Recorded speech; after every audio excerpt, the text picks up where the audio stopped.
Hello, I'm going to talk to you today about oil pulling.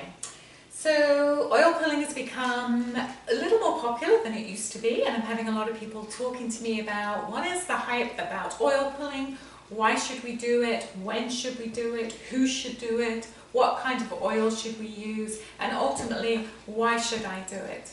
So I'm going to talk a little bit about that. It has taken some time, but finally oil pulling has gained some popularity here in the United States.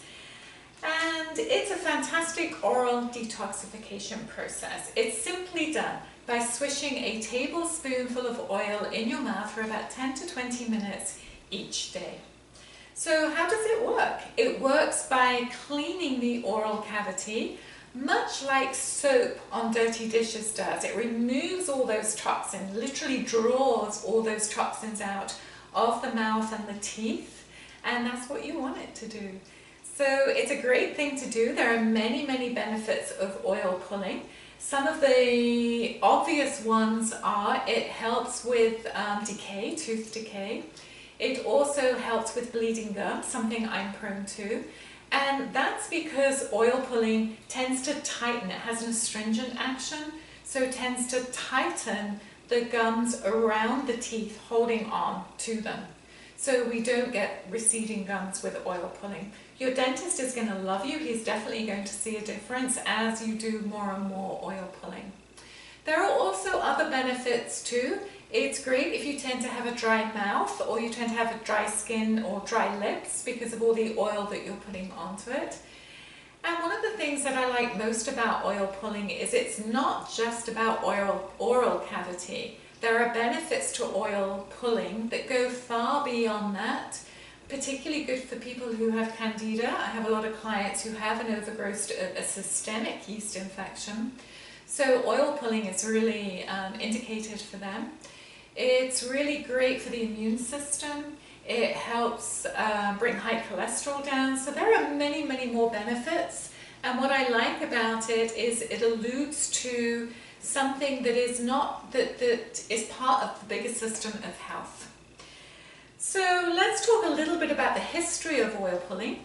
Most of us, for example, cannot imagine a time where we would ever not clean our teeth. But we have to remember that cleaning our teeth is a fairly new procedure. We didn't even invent nylon bristles until the 1930s, so cleaning teeth with a toothbrush has been a fairly recent occurrence.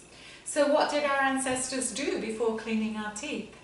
So we tend to think that our ancestors' teeth must have rotted, and we're told they did, and that's why we have to clean our teeth every day.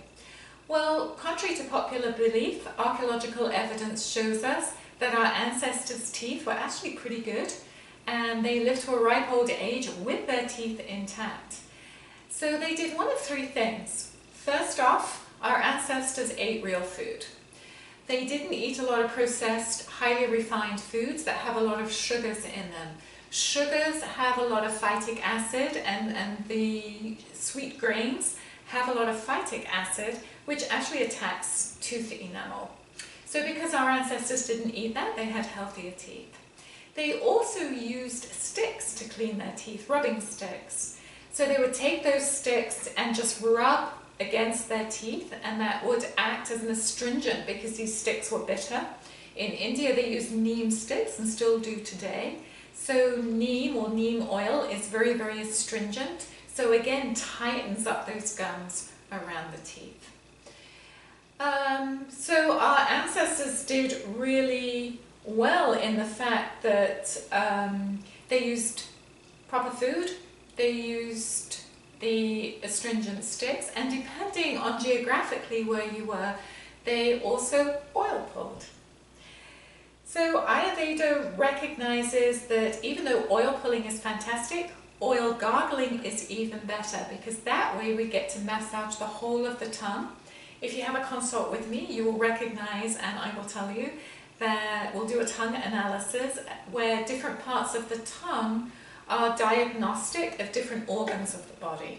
So same as traditional Chinese medicine, we look at it the same way.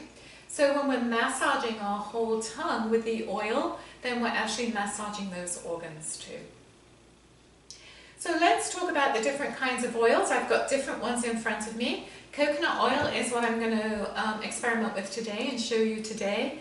And coconut oil is really good for cooling the body down. So if you have any kind of inflammatory response going on, any kind of inflammation, anything with itis on the end, colitis, sinusitis, bursitis, any of the itises, or if you are prone to heating headaches or rheumatoid arthritis, then coconut oil is for you. The other oil that's used a lot is sesame oil. Sesame oil is a slightly warming oil. It has antibacterial properties, so it's really good in that respect. And traditionally, sesame oil was the oil to use. Lately, we've changed it to coconut oil. I don't think it makes any difference. They are both good in their own different ways. If you have high vata or high kapha, sesame oil is for you. If you have high pitta, or it's summertime and you're feeling hot and a little sort of cranky or irritated, then coconut oil is the right one for you. So let's talk about how we're going to do this. Number one, we make sure we do this first thing in the morning before we have our cup of coffee, or before we have our warm water, which is what we're supposed to be having in the morning. Before we do anything else, except for perhaps pee in the morning, then we're going to oil pull. We're going to gently swish 1 or 2 tablespoonfuls of oil in our mouth for 10 to 20 minutes. Now, I'm not going to do it for 10 to 20 minutes in front of you and bore you silly, but we'll put a little bit of oil and I'll just show you how we're going to do it. We're going to swish all through the mouth, in through the teeth, really get it going, really move that mouth, but do it gently. You're going to do this for 10 to 20 minutes. So don't do it too vigorously, otherwise you'll get a sore jaw, sore tongue, or sore mouth. And then we're going to spit the oil out in the trash. Ask me how I know that. Yeah, I spat it down the sink one time. Coconut oil solidifies at room temperature. So there's a little work to be done in the plumbing. So do make sure you spit it out in a cup or a trash or anything that you can throw in the trash and reuse afterwards. And then finally brush your teeth as normal. So I'm going to show you how we're going to do it with coconut oil. We're going to take just a little bit of coconut oil, enough to swish around, and then I'm just going to take it.